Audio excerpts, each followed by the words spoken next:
One of the EMS workers accused of first-degree murder is getting her bond refunded to her. Peggy Finley and her co-defendant Peter Cadigan are accused of strapping Earl Moore Jr. face down on a stretcher. And in June, Peggy Finley was released after posting a $60,000 bond.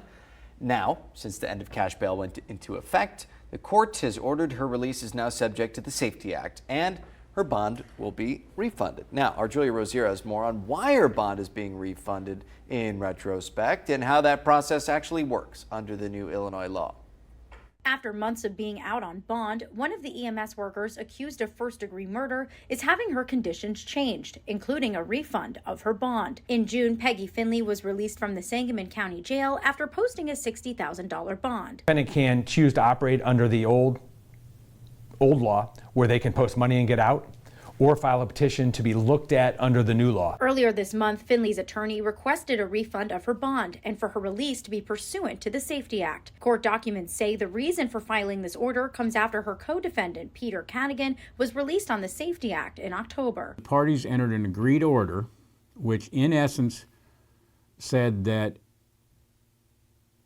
Peggy Finley's orders of conditions would be switched over under the Safety Act, which obviated the need for any cash bond. Hankins says the law allows Finley to be able to be released on pretrial release conditions. He says since her conditions have been changed to the Safety Act, her bond can be refunded. The difference being that now there's no reason for cash, so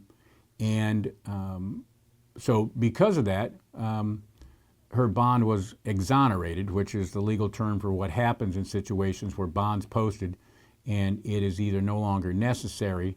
And that can happen during the pendency of a case, and that's what happened here. Both Hankin and Millhiser say the new system under the Safety Act can still be confusing. We have had other defendants do that. So that's up to that defendant and their attorney discussing whether it makes sense for them to file a motion to do it. Thank you, Julia. Officials say even though bond can be refunded, vital services like the jail and the clerk's office are not affected. It's ultimately up to the judge to decide if a bond can be refunded and if a defendant can change the condition of their pretrial release.